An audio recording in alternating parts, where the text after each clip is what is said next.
In this video, we are talking about a new show potentially going into the Hyperion Theater. We're talking about Tron at Walt Disney World, Pecos Bill possibly getting a retheme. We're talking about this crazy situation over at Super Nintendo World with the fire alarms and the whole thing. That story just broke a few hours ago. There is a lot to discuss on this episode of OG 55.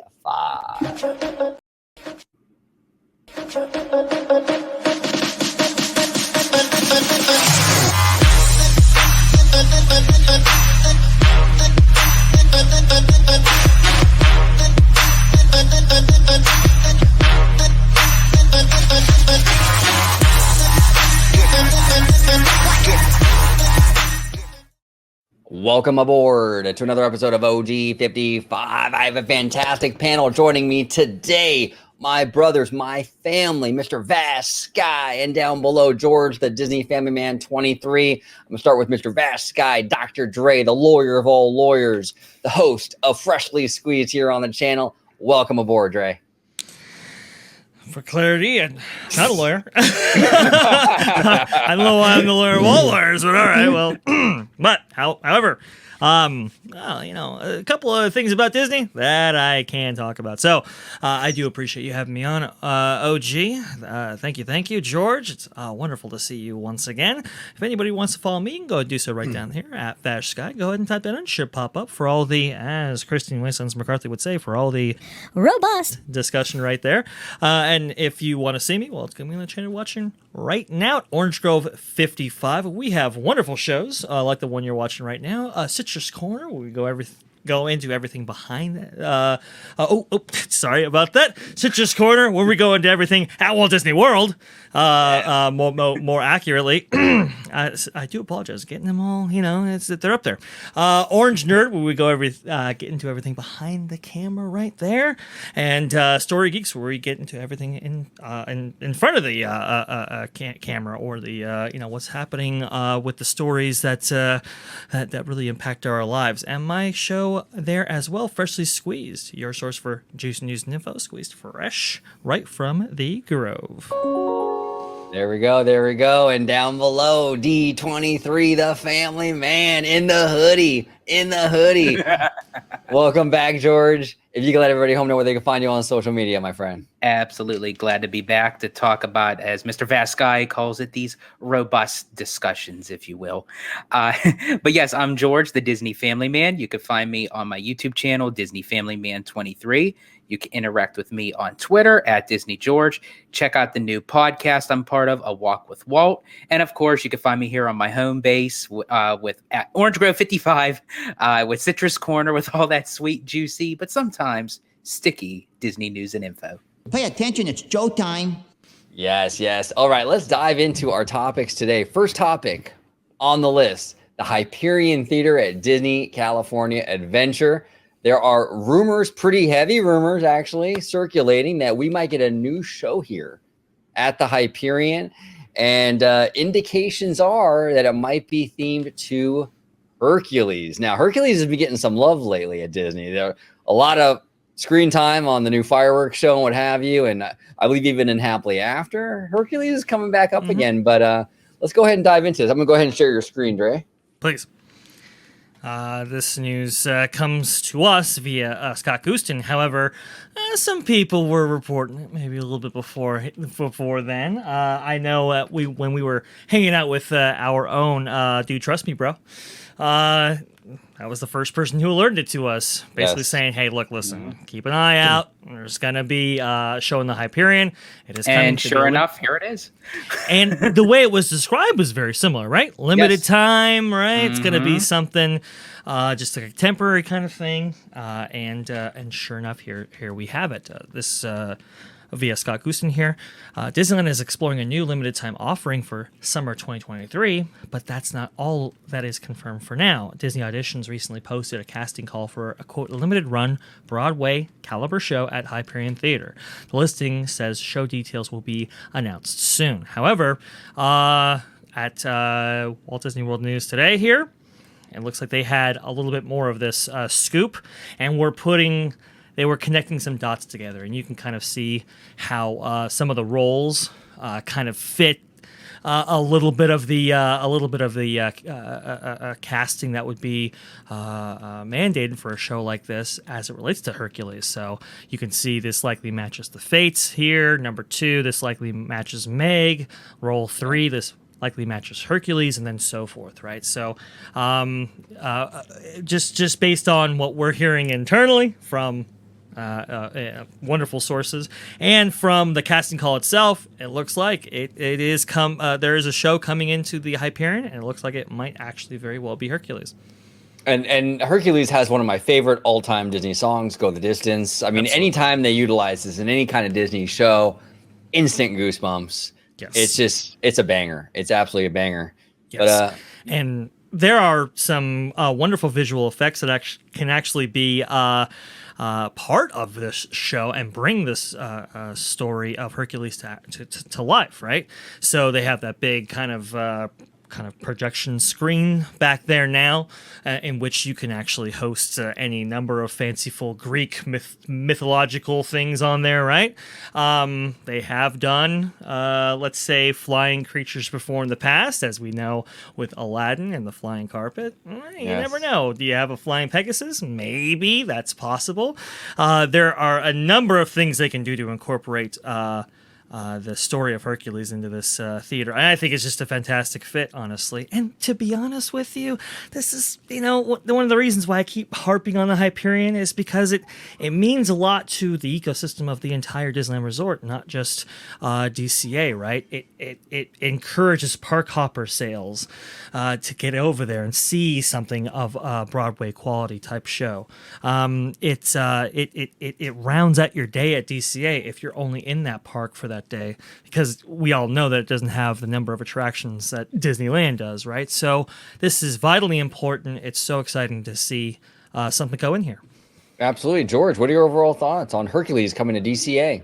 Well, it's a breath of fresh air on both sides of the spectrum. I mean, when you just talk about another show coming into the Hyperion, I think just that alone excites me, despite of what that show could be. I mean, obviously, we want the show to be in total greatness for what it is, even if it is a limited time engagement.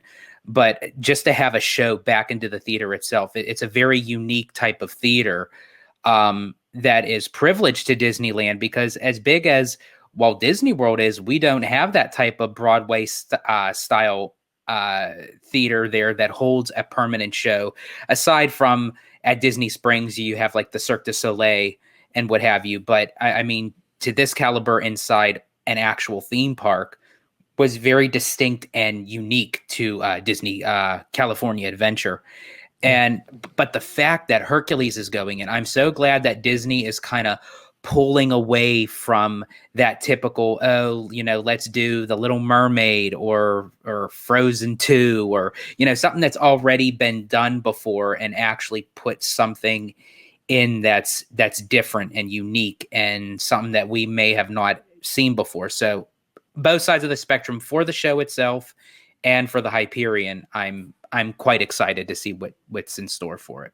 I'm really surprised. I'm actually surprised and mildly impressed how they picked Hercules, because Hercules is not. Let's be honest. I mean, Hercules is. I think that movie came out like what, in the mid '90s. 97. 97, right? So it's not exactly a like super hot IP right now. They could have went with a lot of others that are much more relevant, and they decided to go with Hercules. Okay, I mean, I kudos to them on that, because I want to see more variety like that. I want to see Disney dipping into their past a little more. I mean, all too often with this whole, and especially with the Bob Iger era, the past like 15, 20 years, they really pull from the recent stuff, but not as much from the old school stuff. I want to see some of that old school stuff again. And it looks like they're kind of at least embracing it a little bit. Now, to be fair, I don't know if this has anything to do with that Hercules live action thing movie coming out soon. So there might be a little bit of a little cross promotion there, but hey, look, I'll take it. I don't care. The last time like Hercules was really like represented that big within the parks, aside from being part of the fireworks show or the nighttime entertainment, was the Hercules parade. At the time, it was Disney MGM Studios. And I love the uniqueness of how MGM used to take a brand new film and self-promote it as an individual parade. Right. in the theme parks. They did it with Hercules. They did it with Toy Story. They did it with, I believe, Pocahontas. Yep. And so it's nice to see them kind of going back into the Disney vault and really showcasing those films that may not have gotten a lot of love over the years, but now to kind of bring them out for a new generation, I think is really cool. I agree, George. And yeah, Disneyland has kind of done that too. We had the Aladdin Royal Caravan, the Lion King celebration. We had a Mulan parade, which was fantastic. I used to love the Mulan parade back in the 90s. We had a Hercules parade. Huge. Yes. Hercules parade. Yeah.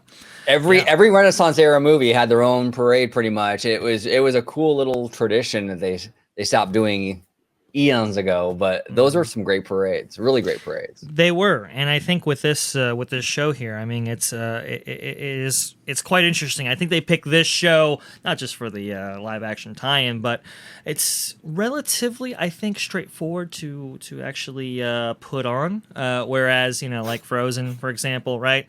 You have to kind of stretch for some of those crowd shots and so forth, and the costuming is very, very expensive. This doesn't look quite as it's not going to bank wreck the bank, let's say, as you were, right? It's I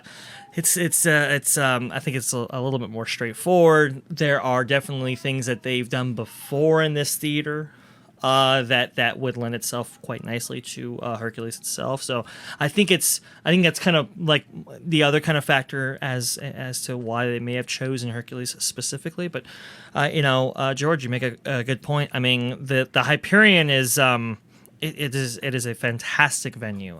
It was always intended for DCA, right? Even when it was Westcott, they always wanted a theater on this kind of side and this kind of area. The original idea was, okay, let's have theme parks shows in the day, and then at night you can have like concerts and so forth, and you can open it out to the street. And obviously that didn't really translate into reality, but this is a primetime venue. I believe it's the only one, as our Do Trust Me Bro was telling us. I believe it's the only one actually, kind of the infrastructure inside built from inception from actual entertainment and not from Imagineering. So it kind of holds that distinction. I think this is great. I think this is absolutely wonderful. DCA needs a show. It needs a show. The resort needs a show, honestly. But this is I think a great Broadway style production to actually put on. And to the price value of what this show would actually be on Broadway is actually the price that you would get for a whole day theme park ticket at DCA. Correct. So I mean, so you're basically getting that included with your ticket. So I mean, so that would draw in a lot of crowds, for DCA, aside from exactly. Now I want to ask you guys before we move on to our next topic, because it's a whole not to use a pun, but it's a whole new world now, right? And things have changed at the Disneyland Resort since the last time we had a show in the Hyperion. Do you see some sort of lightning lane VIP pay to play sort of thing here where, hey, you know what? If you and your family chalk up like $20, you can get the premier seating kind of situation. Premier and you think that seating. might be right? And is that part of the motivation behind this move? They'll add it to Disney Genie Plus for sure. Like they'll add it to Genie Plus, but add it as a notion that if you want to pay, that upcharge, you get the front row seating for this brand new limited time show and what have you. We're living in a time era where not even just with Disney, but all these companies are going to try to squeeze every nickel and dime out of us as possible, and they'll utilize anything and everything to be able to get as much out of it as they can.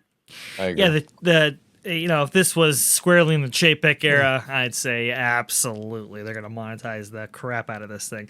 But I don't necessarily anticipate them going super far with it.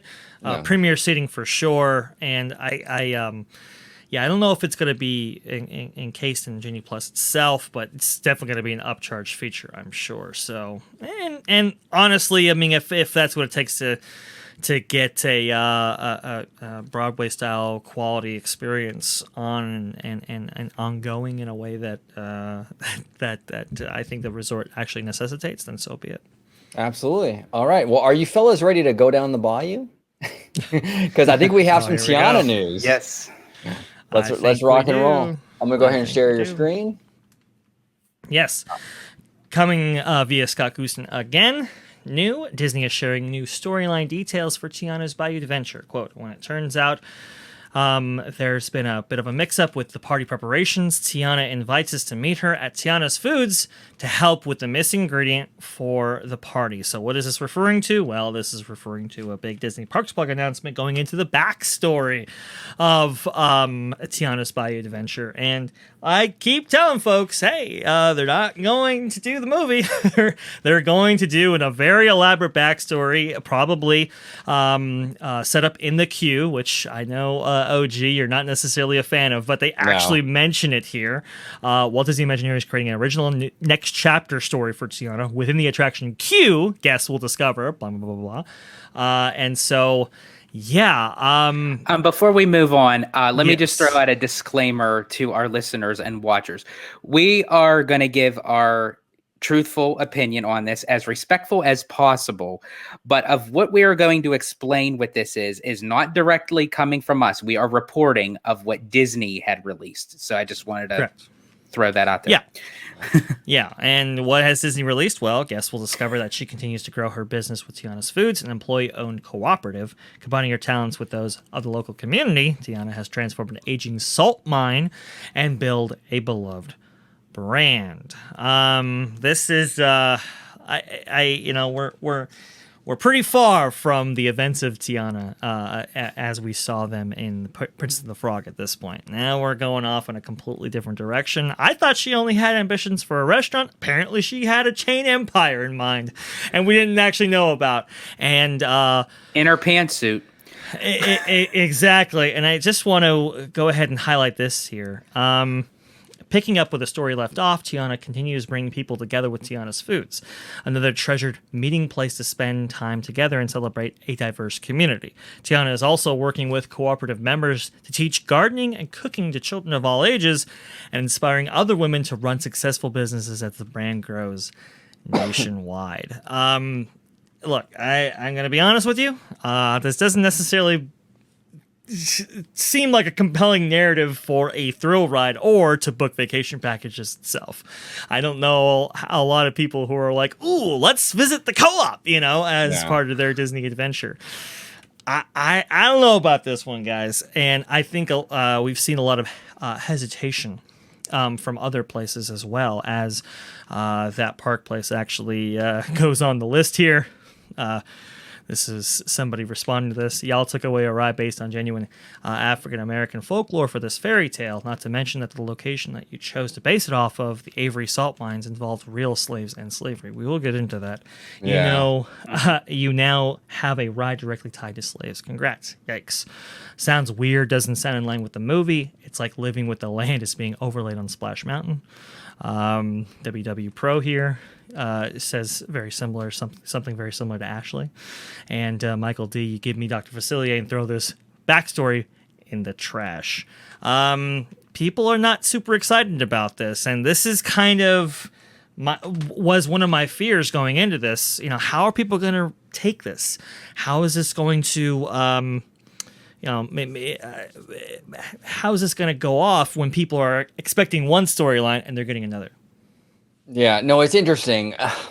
See, here's the thing. I don't even so much mind like the food angle, because any Tiana ride, the food is gonna be an angle. The movie was all about her restaurant, and you know what I'm saying? So I don't mind that so much. But what I do mind is like this, like what you touched upon, Dre, this elaborate backstory. Every legendary Disney attraction, whether you want to talk Space Mountain, whether you want to talk Big Thunder, or just about any big ride, even Matterhorn, whatever, Pirates, there's not an elaborate backstory. It's very situational. You get in and it's very simple. You're in a rocket ship in space. You're in a train in the Southwest.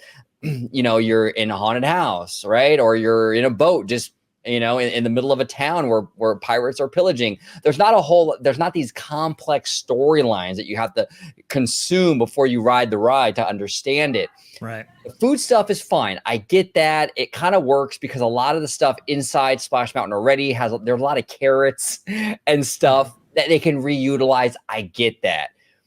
But dang, do we have to overcomplicate things? Do we have to, as Andy Castro says, 21 Royal Street, do we have to tie this thing up in story knots? He's absolutely right. That's what they're doing. That's what they're doing. Again, the restaurant thing, all that, fine. Simplify this stuff. This is absurd that they have to explain the storyline in the queue now. This is exactly what I was worried about. Exactly what I was worried about. And you can look at this photograph of Tiana, and I'm assuming it's her family. That when I look at this, it has no representation of Princess and the Frog. Right. That it's, I mean, yeah, you have Tiana, you have Naveen, you have Tiana's mother, and it looks like Naveen's father. And where's Louis the alligator? But that's what I was just getting there. Where's Louis? Where's those beloved characters that we grew attached to this film that made the Princess and the Frog movie so memorable?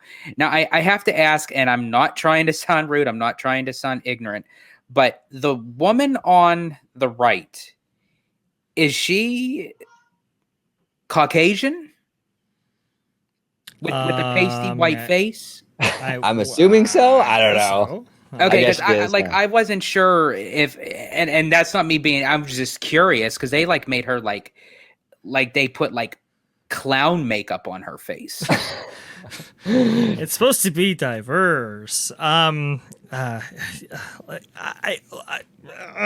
this is where it gets complicated, right? Because it's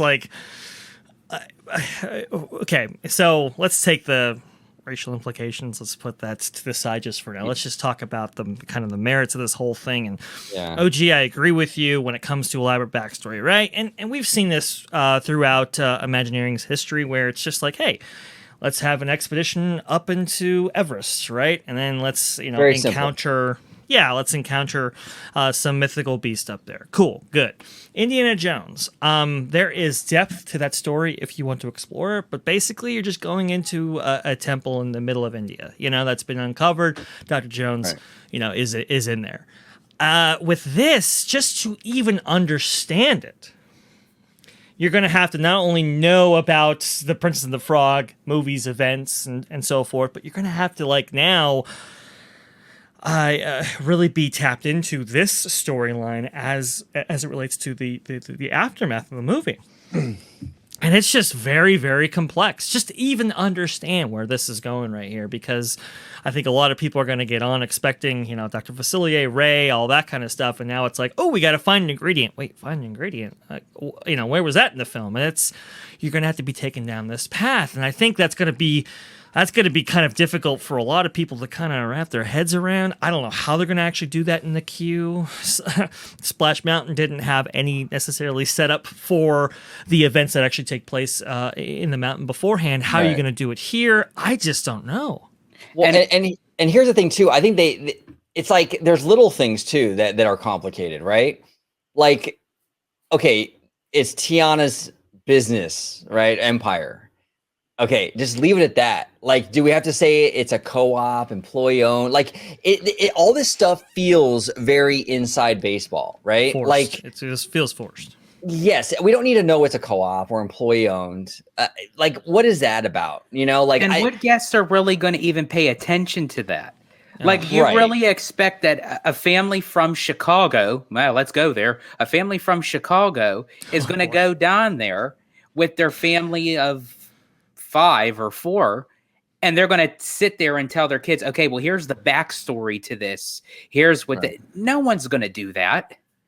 It's just too much. And I understand, okay, fine. You want to go in a different direction in the movie. You want to be a sequel sort of attraction, but you have to create a story that's easily consumable. This is not a movie. You're walking through a queue. People are having conversations. They're not paying attention. You have to make it as easily digestible. That meme, talk to me like I'm 5.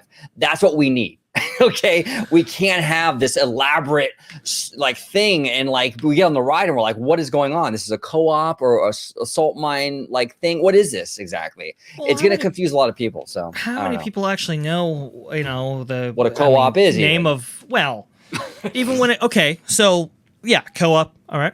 But even take it out of like, let's take like a big franchise, let's say Star Wars, right? Where people kind of know that universe very intimately and have had a good expectation of the lore. Even hardcore Star Wars fans, how many of them know about Batuu, Black Spire Outpost? Kind of Hondo's little outfit that he has actually there. I mean, that's kind of that's really really really inside. And you're expecting that kind of even more granularity and depth and detail with this.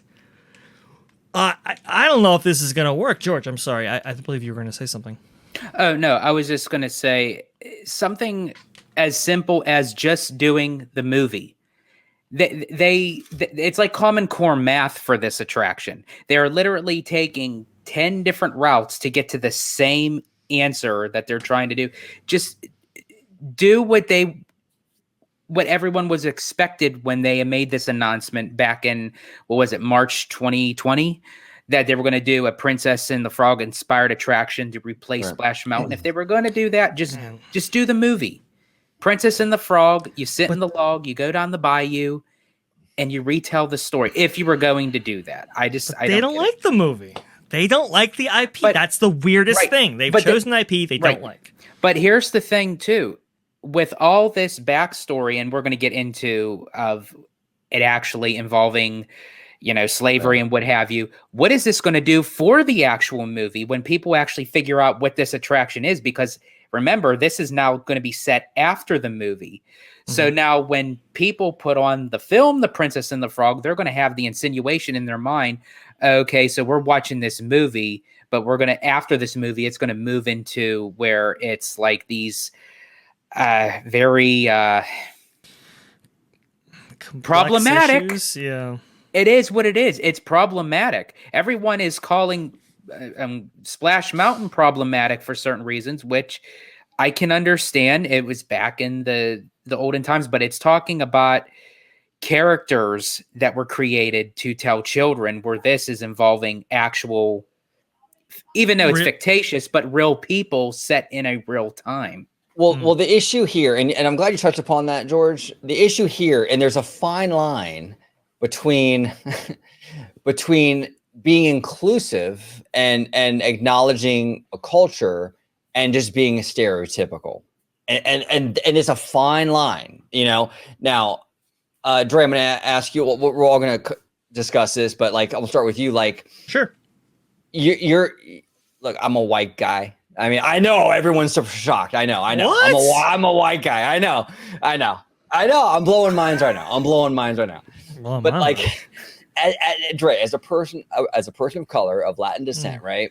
If Disney were to go into an attraction with the same kind of mindset that they're going into this Tiana ride, right? With the hot sauce and everything else. I mean, Hillary Clinton knows all about hot sauce and the hot water it got her into, right? When she said she had it in her purse. We all remember that. They're going all in on this hot sauce thing and all that. As a person of color, if this was to be a Latin inspired attraction where they were to go all in on something maybe tied to Latin culture in this same way, like just from your personal perspective, is that something that would kind of like, oh, what are they doing? Or how would you feel about that? Because I mean, I can't speak on it. Like I said, I'm a white guy. I know, shocker. But as of someone who's, person of color, how would you feel about that? Is this something that's like good, or is it a little too stereotypical? It's attempting to be authentic, but it's not. Right. And it's just missing the mark. And look, I would feel maybe a little bit uncomfortable, maybe a little bit like, hey, like what? I mean, do you really have to like go all in on it? I mean, they say inclusive, but this is such a story rooted in a very kind of specific Black culture as it relates to southern Louisiana, it's almost exclusive in that way, if that makes sense. I think our friend Lorena actually said it best, like, hey, not all African Americans necessarily relate to this portion of the South as in terms of history and backstory and heritage and so forth. So like, why are you so deeply rooting it to where people kind of have a hard time relating their own stories to what's going on here? It was a kind of an interesting thing, and it kind of opened my eyes, and it was like, wow, I didn't really quite think of that. It'd be like going into like a certain portion of Mexico, and then not necessarily including like Central America, South America, and so forth, and all those wonderful cultures that you get south of the border. And so I just, when you go this far, when you go this deep, you run more of a risk of upsetting people rather than including people and actually, making it this kind of very kind of inclusive storyline. So and look, I mean, if you share my screen just for a second here, I can give you an idea of what this might actually look like here. WDW Pro actually sums it up here quite nicely. So you took Avery Island in Louisiana, a place where there was real slavery and where African-American spiritual hymns were collected to be kept in written form, and you rewrote all of that in cartoon form with a restaurant owner who now runs a socialist mining commune. It's interesting. He makes a good point here in that there were real slaves that worked Avery Island, and some people who worked them to death and were buried inside. And this is a real place featuring real people. And now you're kind of Disney-fying it in a way and having this kind of caricature, not even this cartoon character, but this caricature of a cartoon character actually, buy it, stamp it, sell it, and go. It's like, this is kind of, this is not good here. Yeah, and that's what I'm saying. It's like, and this isn't about like, I live in LA, I mean, most of my relationships in my life are with people of color and what have you. Inclusiveness is a beautiful, beautiful thing, but it has to be done right. If you're going to do it, Disney, you have to do it in a respectful way. So this isn't about, I don't want people to get the wrong idea. Like we're against a black attraction. That's not the case at all. Yeah. We just want it to be done right and respectful to the culture. That's priority one, right? Yes. People wanted Prince of the Frog. They wanted it. And I remember looking at DSNY, I believe, who like put together like the first kind of rough concept of what this could look like, and I was over the moon, going up the lift hill with are you ready kind of thing, right? Dr. Facilier, all those amazing songs. It was right there. So simple. My gosh. And it was just like, what? It's going to be very, very hard to lose Splash Mountain, but this actually looks super good. It could actually work. People wanted the movie. That's what they wanted.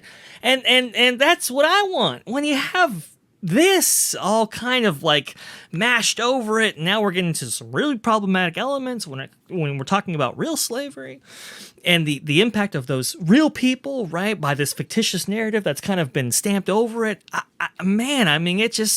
It gets really uncomfortable fast. Yeah, and I hope they execute it really well. I'm rooting for this attraction. I want it to be done well. I want them to succeed. I want it to be a banger, a home run, a hit, and everyone's happy. I want this route.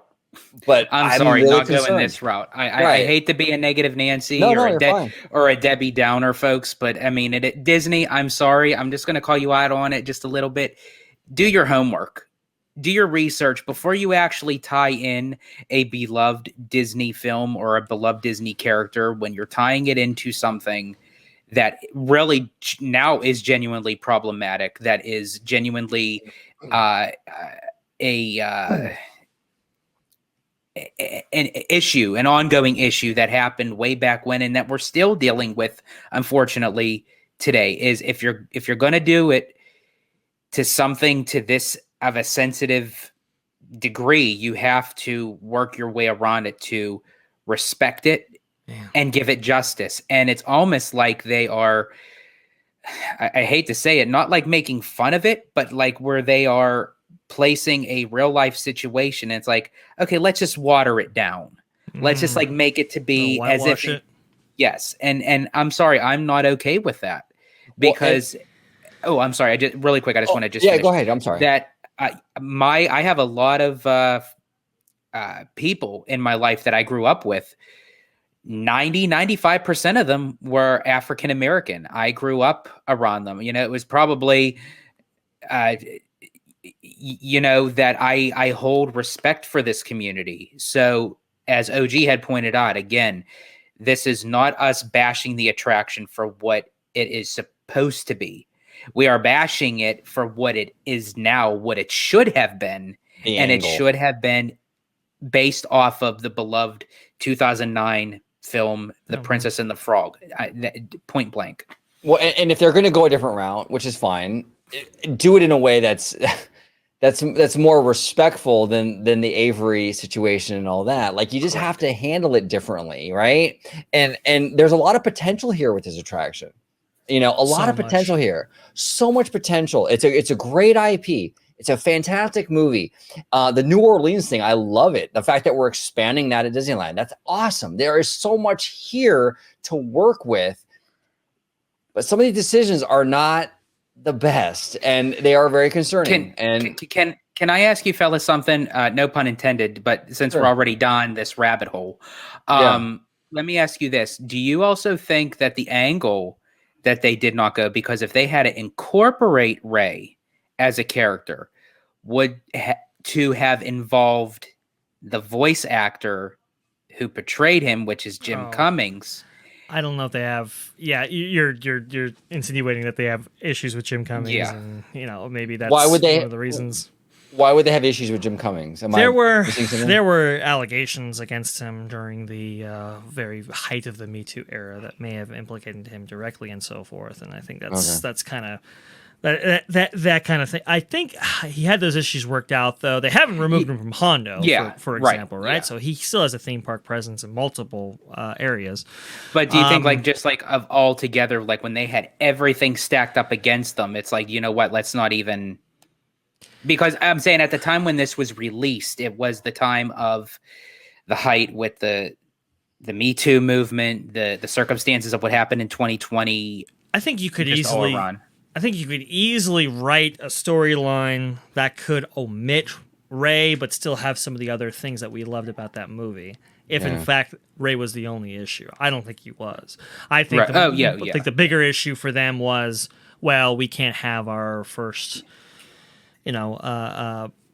Black princess attraction, have them be depicted as frogs for the entire thing, or because we'll just get into what we had with the movie and we don't like that, so let's just pivot away from that, which I think is why they wanted to get Loey and his trumpet story in there at first, but then that didn't necessarily happen. It does make sense, because even during the production of The Princess and the Frog, they were having story development from the get.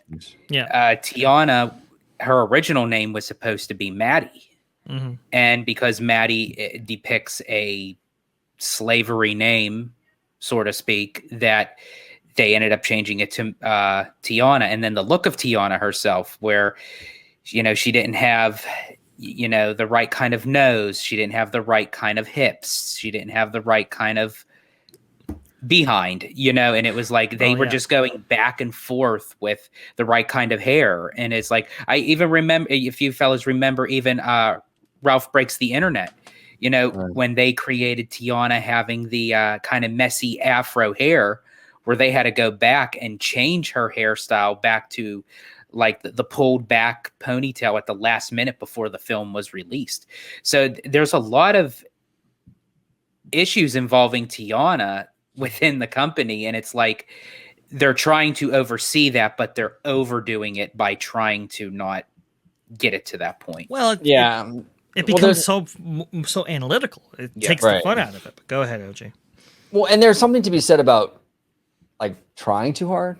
You know, Yeah. like, Oh yeah. I think that you can have that representation, but you don't want to come off like you're like pandering and like coming off fake.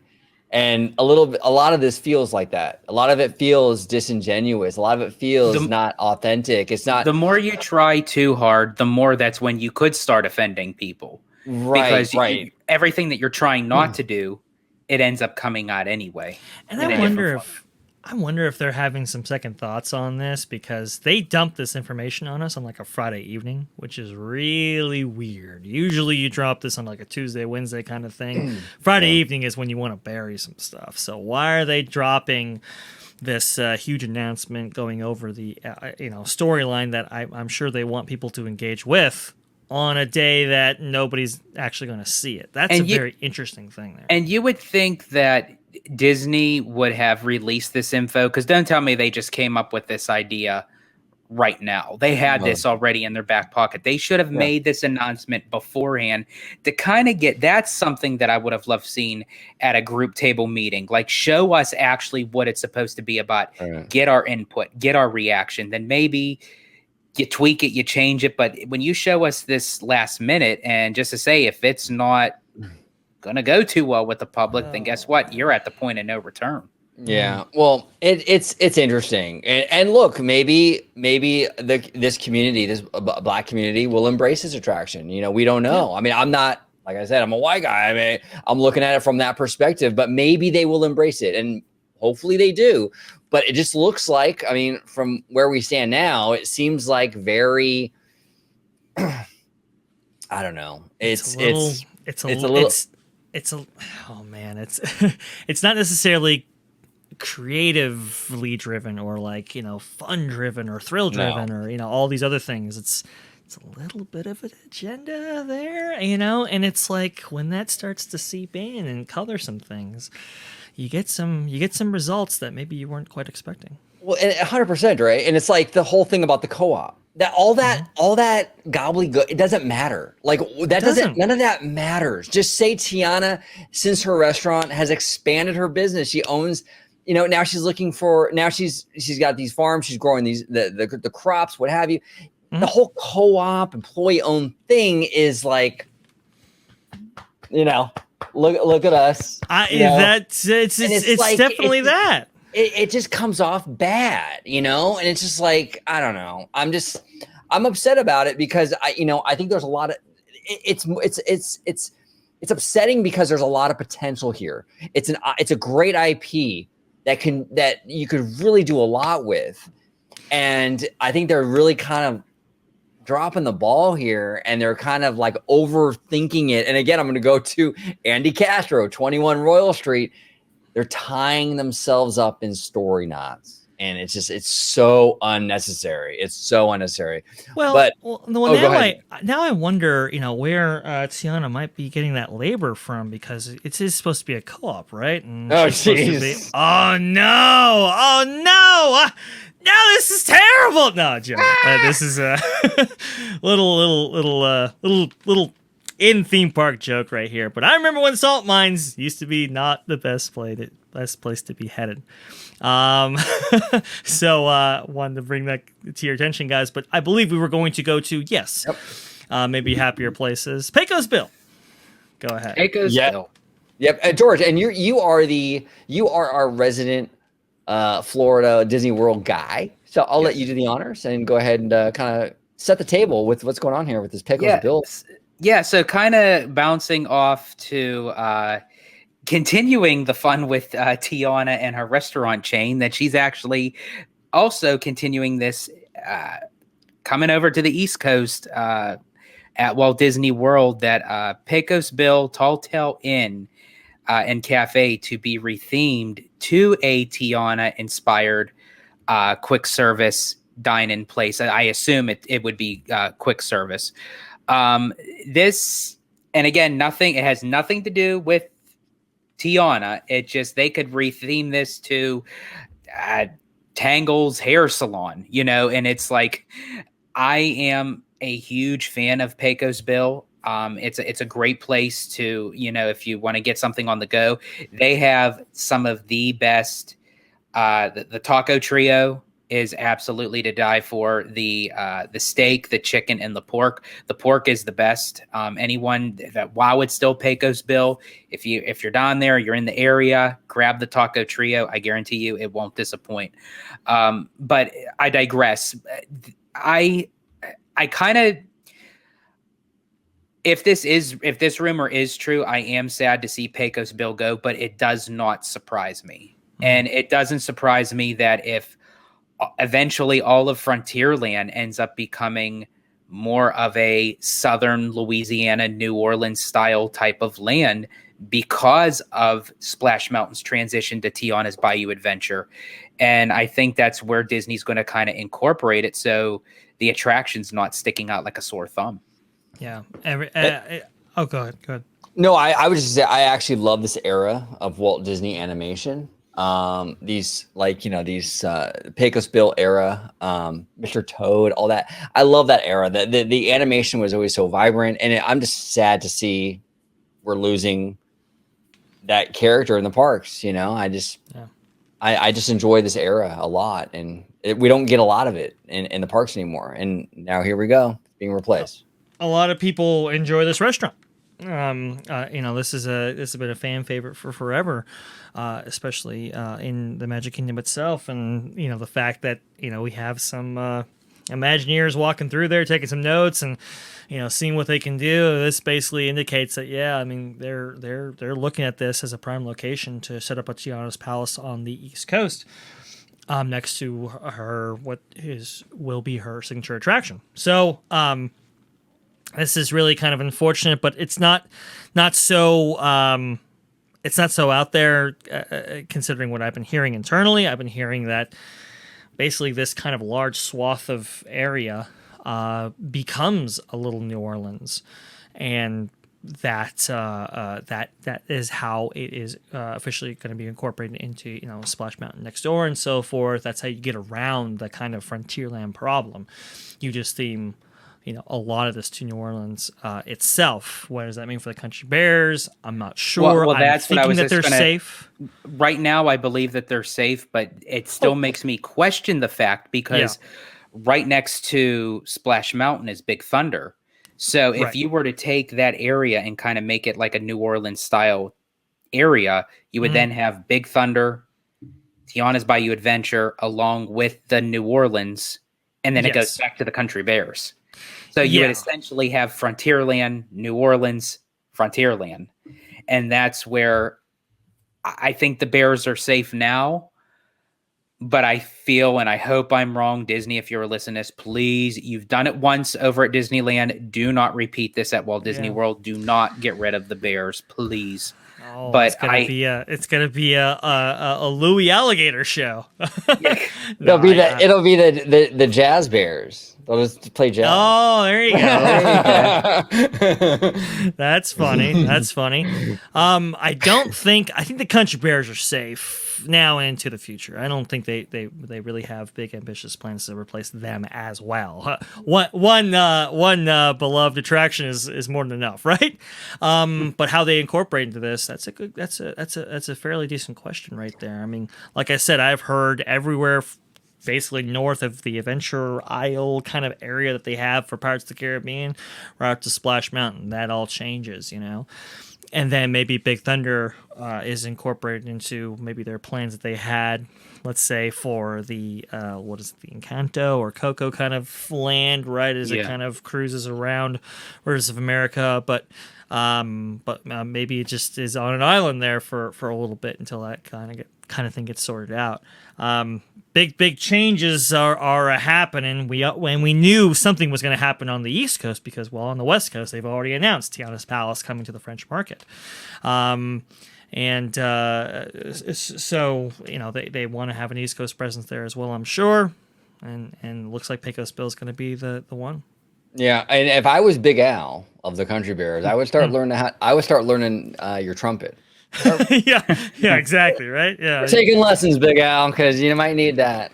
You want to have a gig after this. You gotta expand your skill set and just stay employed. Yeah, no, 100%. All right, now we're gonna pivot. We're gonna pivot to our next topic, which we're going over to Universal Studios Hollywood, talking Super Nintendo World. Now, this story is like hot off the press. This is just like from a few hours ago. Some craziness going on over there. We're gonna discuss it. All right.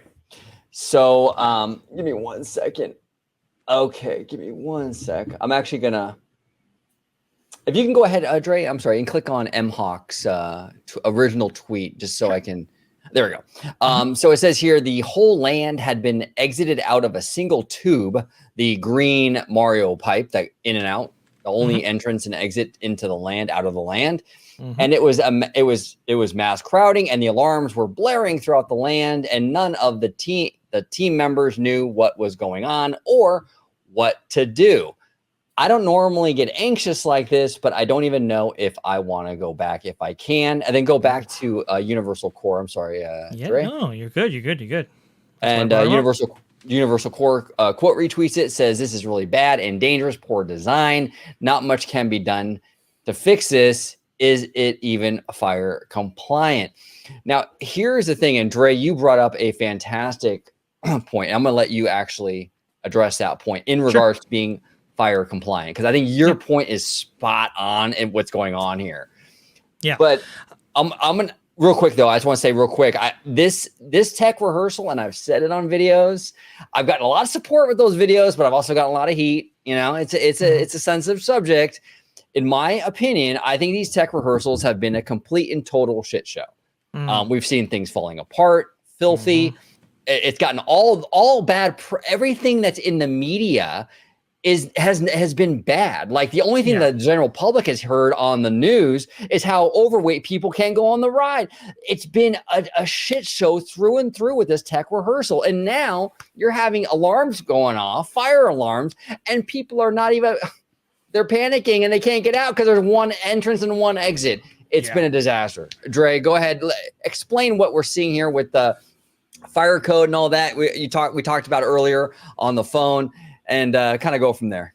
Yeah, I mean, when it comes to fire codes and everything like that, no doubt that Super Nintendo World actually fits within that strict fire code that LA has and so forth. Southern California has, especially.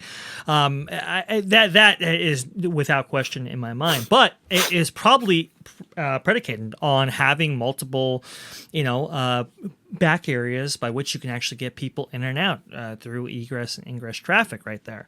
I don't think, in the event of emergency, I don't think everybody's supposed to go to the tube, let's say. But unfortunately, I think team members, they may not have been coached up as rigorously in order to utilize some of those ingress and egress points effectively in the event of an emergency. And it seems like that may have got the best of them at this time.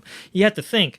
This Super Nintendo World's main attraction, Super Mario Kart, probably, they want maybe a max of 2-hour line in there. Well, that's, we're talking now 2,000, 3,000, maybe even more people in there. In that queue space, you probably have another 500 over there in the Toad's restaurant.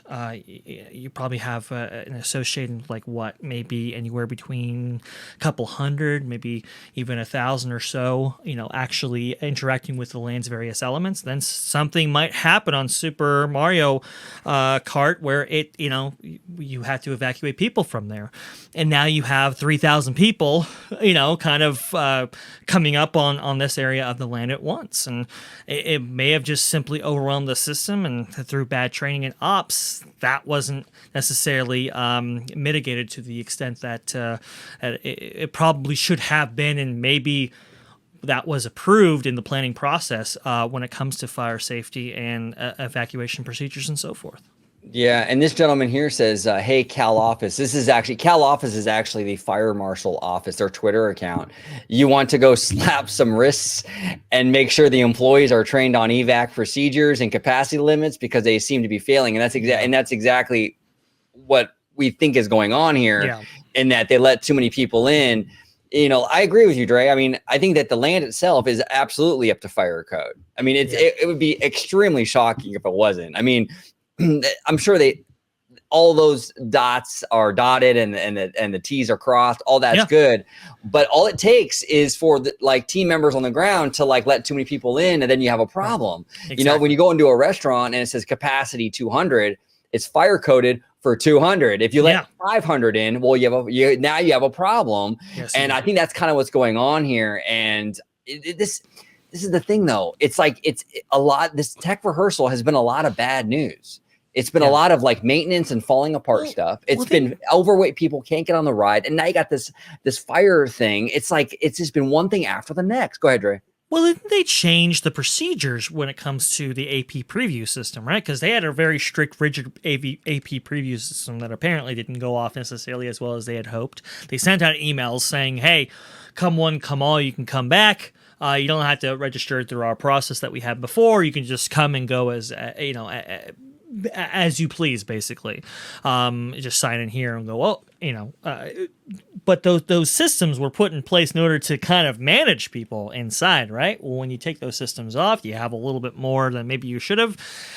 You have an emergency type situation in which you had to have people exit, and now your team members don't quite know what to do in that situation. That can become a very scary thing, and let's be honest, that's kind of why Disney has been strict lately. Let's say for Toontown, right? For Toontown, right now, if you want to go on Mickey and Minnie's Runaway Railway, for example, you need a boarding group or a virtual queue even to go beyond that point, because there's only a very limited area by which guests can actually congregate outside of that attraction while they're inside Toontown, right? You can't have everybody and their brother go in there, unfortunately. And that's why they're strict in order to prevent things like this from happening. This is this is why some of those procedures, policies, and systems are actually put in place in order to prevent this. And unfortunately, there was a breakdown of those systems, not just from limiting people from actually coming in here, but actually getting them out, which is really unfortunate. It's probably why, or what is predicated for those codes for this land to be approved in the first place. Yeah, and this is why, and this is where social media has to take a step back and really look at the bigger picture, because this is what they get Disney on without even really focusing on what they're getting Disney on. For instance, a lot of people, can say on social media, oh, why do we need to have a virtual queue just to enter the land of Toontown? We should be able to walk in, leave out, so-and-so. Oh, it takes Disney forever and a day to get something built or something created. Well, do you know what? Slow and steady wins the race to me in my eyes. And yeah, there are times where I joke around and I kind of give Disney a little bit of a hard time of saying, why does it have to take this long? I'd rather something take longer than rush and get this kind of end product. And especially because of the layout of the land, it's already compact to begin with. So when you have a one way in, a one way out, and then you're going to throw everybody in at once, and you not even have your employees trained of how to handle any kind of situation like that, that looks bad on Universal's part. But really quick, I have a question for you, OG, because you tend to become claustrophobic with certain things. In the matter of something like this, when you have to rely on team members that should know how to handle something like this, but then they don't, and you have this crowd of people just can't even compact to move. How does that then affect your experience to do something like this? Does it or doesn't it? I am very claustrophobic. My claustrophobia hinges on if I can get in or out if I wanted to. So if I'm in a tight space, but I know I can get out, I'm all good, right? Problem is with this, I don't know if I can get out. That's the problem. So yes, it probably would affect me, because it seems like a lot of chaos from what we're hearing from all these reports, where there's a lot of people, a lot of confusion.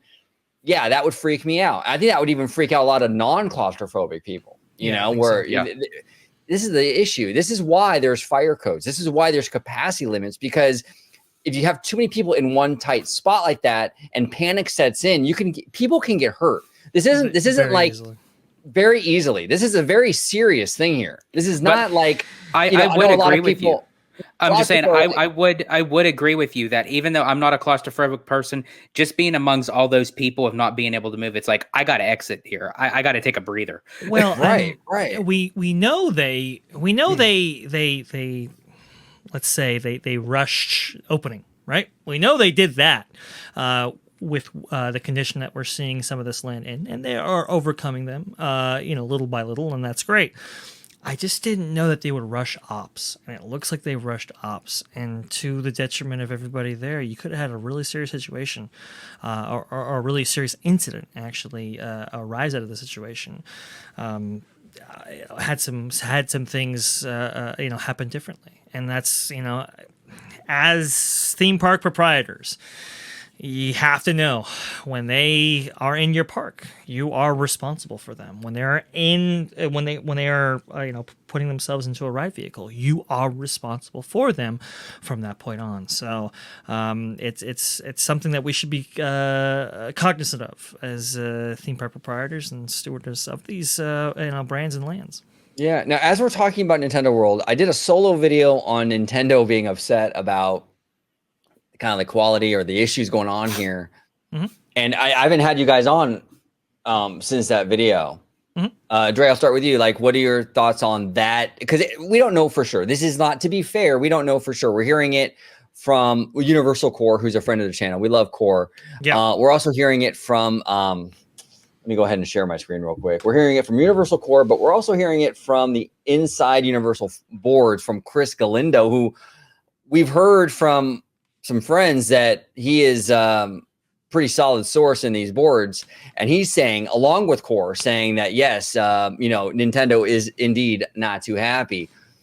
There seemed to be a lot of smoke. We don't know for sure if there's fire, but I mean, what are your thoughts on this whole thing where Nintendo is like, "Hey, Universal, what's going on over here?" Yeah, and if you can bring up my tweet as well here from Universal Core referencing Universal Creative. Universal Core put out a tweet saying, "Hey, this is kind of bad show here." But apparently he says this tweet was referencing an internal memo from Nintendo to Universal Creative. They're not too happy. Look, I have to, I got to agree. I think Nintendo is looking at the situation quite closely because they are sticklers for quality. They're massive sticklers for quality. I've seen them cut games 90% of the way into production just because the quality wasn't up to Nintendo's, high requirements or specifications or whatever. They are tough. They are tough to work with, and that's kind of why they went with Universal instead of Disney, because they wanted that, unbelievable control. And they believed that Universal Creative could actually provide for them the quality level that they were actually looking towards. And we see that in various elements in the Japanese version, whereas their first kind of domestic showcase of their product here, which is why they're probably very interested in how this actually is talked about and what the reception is and so forth, it's just not the best showing for their product.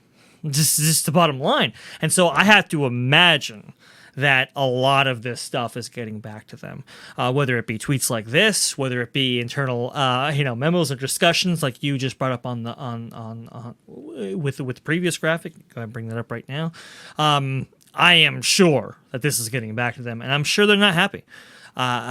This is not necessarily up to the quality standards that we have kind of associated, especially as Westerners, to the Nintendo brand. No, 100%. George, what are your overall thoughts on this whole thing with the whole Nintendo? There's reports out there that Nintendo is not too happy with what they're seeing. You think there's any credibility to that, or you think that is kind of? Absolutely. I think, and Universal should take that very serious.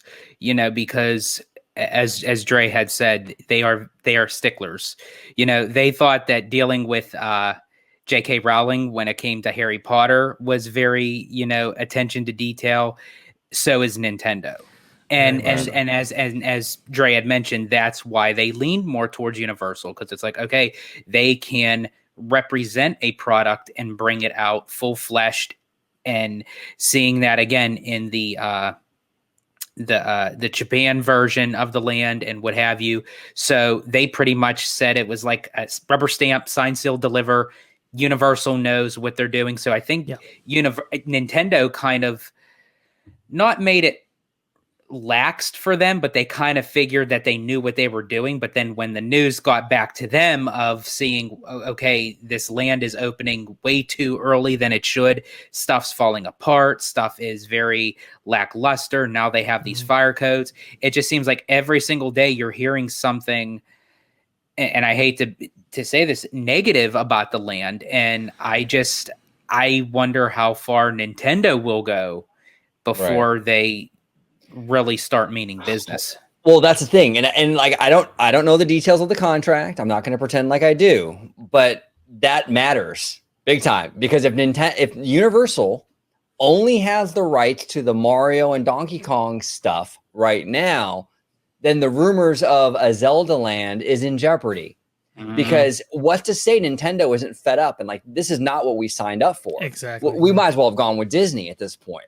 So that's a problem for Universal right now, is we don't know. And we don't know. Look, to be fair, the contract could say everything Nintendo related goes to Universal. So, and then all this is a moot point.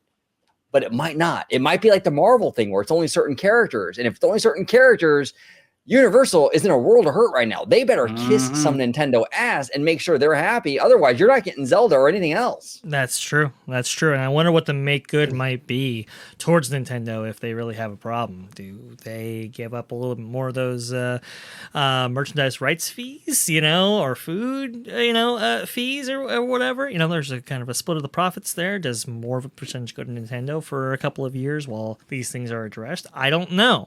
It is really something quite interesting. But do you guys think that maybe the land is cursed? Maybe, possibly. No, no.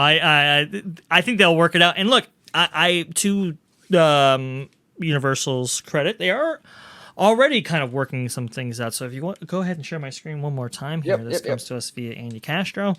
Right here, this was the problem before. And now here's the problem after. You can see how that was addressed. Not necessarily to maybe the exacting quality standards that we have for the surrounding of this kind of hole right here, but hey, at least it's not such an eyesore. At least it's not winking at you like, hey, this is a undone section of this land right here, which is good. But it's kind of like, why didn't you have this in place before people brought it to your attention? That is kind of the concerning thing, and they are. Every once in a while, they have some, they got some maintenance issues in which to deal with. And so, this looks like, when you go to like Jack in the Box and the bathroom's out of order and they just write it on like whatever paper they can find. Oh, here we go. Out of order. It doesn't work. This looks terrible. I just have to just come out and say it. I mean, I do eventually want to see it in person, but right now this is sucking some Donkey Kong balls right now. Donkey Kong balls. Oh man, dude. Balls to the walls, right there. Oh, George, you're cracking me up. I'm gonna throw this computer. I'm laughing so hard. This is funny. I love you, man. We did have some. Let's see if I can get this going here. Yeah, so we did have this sent to us as well. It looks like you can see here these crates or boxes. They used to be like exposed where you could see platforms and so forth. Looks like they have actually covered them up. So we're getting solutions here. It's just, man, you could only make a first impression the one time. Well, and is it happening because Nintendo's complaining? That's the other thing. Right, it's like we just talked about that. Is like, are they being kind of pushed a little bit because of that? Yeah. It's kind of tough, so you're right about first impressions. I mean, you have a lot of this tech rehearsal stuff. This is the early word on the land. It's really hard to kind of double back once you get that word out there. Remember, this is Nintendo's first domestic showing for this product, right? And it's a reflection on them as much as it is on Universal. And so I can see why they would take a keen interest in this to the extent that we have been hearing that they are. And hopefully the Florida team is taking notes on this for Epic Universe, because that's going to be a whole nother. I'm hearing already that this is not happening again. Good. I'm hearing already. This is like. Well, and Yeah. Universal Core, and he's getting a ton of shit on Twitter. This poor guy, man. Oh, he's poor a guy, good yeah. he's a good guy. I like Universal Core, but he's going through it on Twitter. But he's even saying like this is like you said, Dre, this isn't going to be the problem in Orlando. Like Universal actually cares about that park.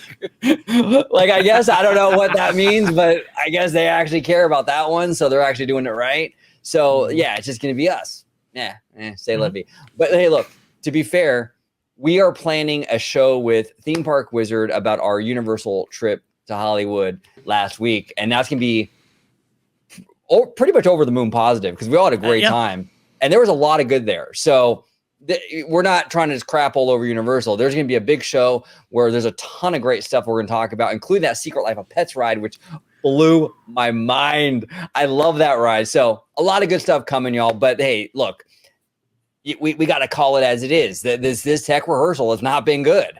It's been thing after thing, and we can sweep it under the rug and pretend like it was fantastic, but it really hasn't been. But what LG is referring to about sweeping it under the rug, he's talking about the Donkey Kong shit. Because I'm sorry, right now it's a shit show. Exactly, and that rug, I'm telling you, it's going to be like this, right? Like that's some pretty big shit, right?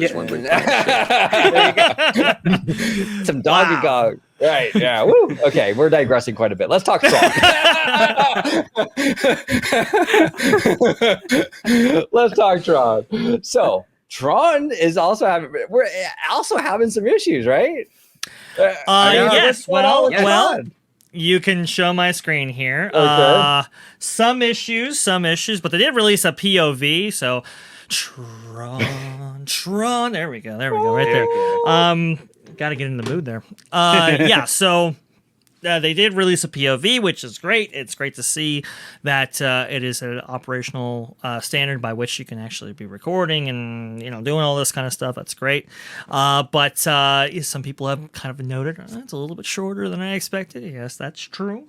But the big thing that's kind of been popping up lately. No pun intended. Oh no! Yeah, no pun intended for sure. Oh goodness gracious, No. George! It's a good thing you called that out, man. Let's say the thing that has been impacting many people as it relates to Diz Twitter and researching this attraction is this right here. This comes to us via Theme Park Express, who has a wonderful channel. Definitely go check them out. But they're saying here, I'm getting multiple reports from cast members at the Tron preview today saying that they do not fit in the standard light cycle seats, and there is an additional 30+ minute wait for the quote large guest seat in the back. They're saying it's worse than Flight of Passage. And so we see here, right? So I guess this is cast members speaking back and forth here. Tron is going to be a nightmare based on the average body type of Disney guests. They've been saying, I've been told my entire life that I'm not as fat as I think I am and that my body dysphoria is wrong, but Tron just ruined all of my progress. Yikes. It gets worse here. If you're above a size 14 in pants, you probably won't fit on Tron. Size 14. Whoa. 14, that's it. Yep. Letting you guys know right now so you don't suffer like me. I'm a size 16, and I guess it didn't fit on. Didn't think I was going to leave the Tron cast preview crying and wanting to cut my thighs and calves off. Ooh. So it's like, whoa, is it that bad? Seeing all these comments makes me not even want to go. It's terribly restrictive. It's a shame that they did not add more accommodation vehicles, and it sounds like they are struggling to operate / load efficiently with the few that they have. Theme Park Express goes on here. Here are a few more screenshots I was sent regarding the previews for Tron Day. This is really heartbreaking to hear, but I knew that this was going to happen. Hopefully the load process will be improved upon for larger guests and less families will be actual split up. So if you don't fit in Flight of Passage, you definitely won't fit in the seats. These seats, they suck. I fit on everything and it didn't fit. The alternative seats are so embarrassing, and they have a huge line of people who don't actually fit, and they barely pull from. I got on 30 minutes after my friends. What if you do fit in Flight of Passage? Are they smaller? Way smaller than Flight of Passage. And so it goes on and on here. This is quite concerning, guys, because we had heard Jim Shaw make this point over and over and over and over again, and even I was like, come on, man, like, do you have to bring this up as much as you are? But apparently you might have to, because this is not the most accommodating attraction possible. Yeah, no, 100%. And it's look, the demographics are different from China to the US, right? It is reality, and it's gonna be an issue out here, to say the least. And Disney might have to Imagineer some different vehicles to kind of help this whole process out. Maybe, but we don't have to worry about that, because Christine Wayslice McCarthy's on the case. She's Yes, like she right is. there, for the people. Really, Christine? She was just looking out for the company's interests. She wanted as many people on board their brand new, spanking new attraction, and so she was trying to do all of us a favor by cutting our portion sizes. Yeah. Well done, Christine. Well Yeah. done. But I have to 100%. say, when this news broke out, I actually was at work, and I took my break a little early, and I ended up calling Dre, and I thought, size 14? Like, really? Because I have to say, I'm not like huge in a sense, but I'm not I'm not OG skinny. This guy up here can hula hoop through Cheerios. He's it's like, but it kind of concerned me, because I'm a waistline of 36-30. So I wasn't sure like how that ranged, like between the size 14 for female, and then what does that alter to for a male.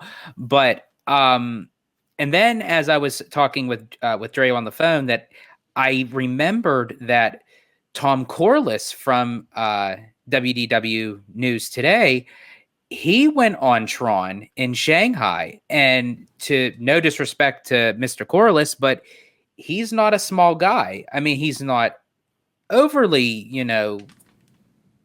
there in the middle, but I mean, he's a big guy. We got to actually see him in person and say hi to him at Disneyland for the opening for Disney 100. Yeah, he was cool with us. Yeah, he was really cool.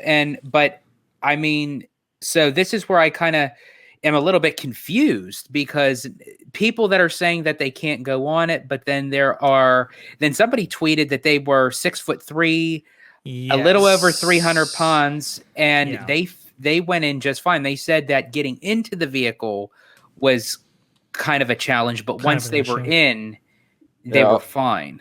I'll go ahead and share that, because I actually have that. I have that right here. There we go. Wrote it. I'm 6'5", 300 plus pounds, 44-inch waistline, and I fit. It's the most awkward restraint to get into, but after getting into it, it was comfortable. And I think here's the problem, and this is why I bring up this photo right here, because you can actually see what this is all about. You see this bar right here that actually comes across right here? I think that is giving people the biggest issue here, because that is part of the very unique restraint system that I actually have for this attraction. I don't know if it's necessarily in the waist. I think it's in the thighs and the calves that are at biggest point of issue here. And I could kind of see how that could occur. You think in your one size, let's say, at the belt line, and then when you go below that, now you start to get some issues right here, which is what we heard for Flight of Passage, to be fair. But this seems to be a little bit even more extreme with this ride, because your feet are kind of up and they're kind of over, and you're in this kind of crotch rocket configuration. Whereas, well, I mean, let's just say what it is. Let's just say what it is. You're riding on your knees, basically. Right. Oh yeah, there you go. Oh man, there's so many jokes we could pull there, but I will go ahead and restrain myself. Right. So, but yeah, because of that unique seating configuration, I think that's why people are kind of, it's a little awkward. It's almost like you're in, like when they do yoga, like Crouching Tiger. positioned literally on the cycle, because I didn't really pay attention to that too much until we saw the one picture of the female, because normally I'm thinking just like Flight of Passage, you're sitting on your bottom and you're just leaning forward. But if you actually look at from a side angle, that's Your feet basically are what up. you're in. You're in crouching tiger position on this bike, and it's like, oh boy. Well, and that should be an amazing, thrilling experience to actually be on and going at 60 miles Are they going an to hour. provide a That should be pack of great. cigarettes after you exit? You might have to. Well, I don't think it's necessarily going to be that intense, George. But no, it should be quite fun. It's just, and here's the issue, right? It is extremely hard from an engineering standpoint to create a restraint system that's good for people that are 40 pounds and good for people that are 400 pounds. Right. It just is. It's just a very, very difficult thing to actually do. Credit to Disney for actually, having an alternative method by which you can actually ride this attraction. But maybe, I don't know, maybe it should have been an entire coaster car or something like that. Maybe, every single one of these should have had one at the very end of them. I'm not sure what the actual solution was, but, it's... And this is kind of difficult thing I have with myself and so forth. It's like, well, if you want to bring out cutting edge experiences that really kind of push the limits in terms of even restraint systems, but also to experimental movement and so forth, do you necessarily not? Do you not go in that direction? Knowing that it's not going to be the most maybe inclusive thing in the world? Or do you go in that direction knowing that not everybody's going to actually ride? It's a very interesting and back and forth there, right? Yeah, no, they gotta weigh it, no pun intended, they gotta weigh it all out, right? They gotta weigh that. They gotta figure out like, okay, like this is aesthetically the best kind of ride vehicle. It works the best, but can everyone necessarily get on it? Can they ride? And it's an issue. It's an absolute issue. I'm just honestly most concerned about if Kim Kardashian can get on or not. Oh, that's a tough one. That's she might be right there. I don't know. She might have to have that access to that special accommodation seat. Honestly. She might. Well, anytime she goes to Universal Orlando, she has to use on Hagrid's both the bike and the sidecar.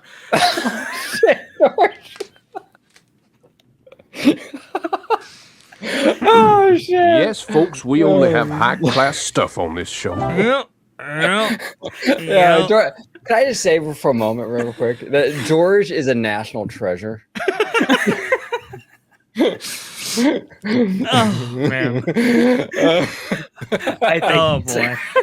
Oh man! Oh man! We're gonna get so canceled. Oh yeah, no, this is why we're getting canceled, fellas. But we're all going down together. Right? Let's do it.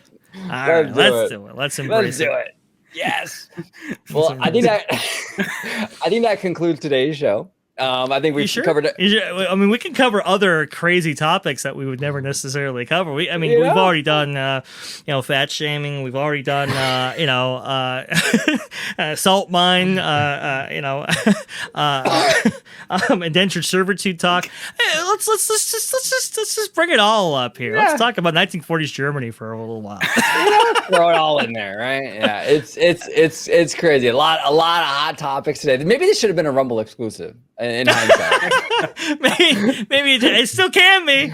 If you're watching this on Rumble, there you go. That's why. Mm-hmm. But Dre, I want to thank you, brother, for coming on today, talking all kinds of stuff: Super Nintendo World, Tron, Tiana's, Hercules, a lot of interesting stuff. But if you could let everybody home know where they can find you on social media, sir. Hey, best place to find me is going to be at Vash Guides right down there. And if you go ahead and type it into Twitter, should pop up. For, as Christine Waysons McCarthy would say, for all the robust discussion right there. And if you want to see me, well, it's going to be on the channel watching right now at Orange Grove 55, where we have it's just an amazing plethora of shows, including my own at Freshly Squeezed, your source for juice and news and info, squeezed fresh right from the Grove. But really nothing compares with a freshly squeezed. Love that. Yes. And actually, Daphne who is, I guess, Adam's best friend, Mm-hmm. has a new YouTube channel, which is actually pretty good. I actually pretty recently, good. she's great. She's fantastic. I've been enjoying her stuff. I actually just found it a few days ago, so it's been kind of fun checking that out.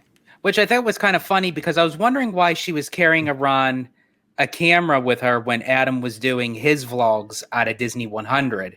You know, so that's why she was kind of, creating her own. And good for her. I say go for it. Absolutely. One word, absolutely. The Daphne Show. Definitely very cool. There we go. The Daphne Show. Yeah, it's fun. It's really, really fun. So big shout out to Daphne. Best of luck to you. She's already beat us in subscribers in like 2 weeks now. There you go. That's fantastic. And George, if you can let everybody at home know where they can find you on social media, sir. I don't know if that's such a good idea from my past comments of the show, but okay, here we go. Yeah, that's true. That's true. No, but it's all in good fun here, folks. You can find me on my YouTube channel, Disney Family Man 23. I am anything but.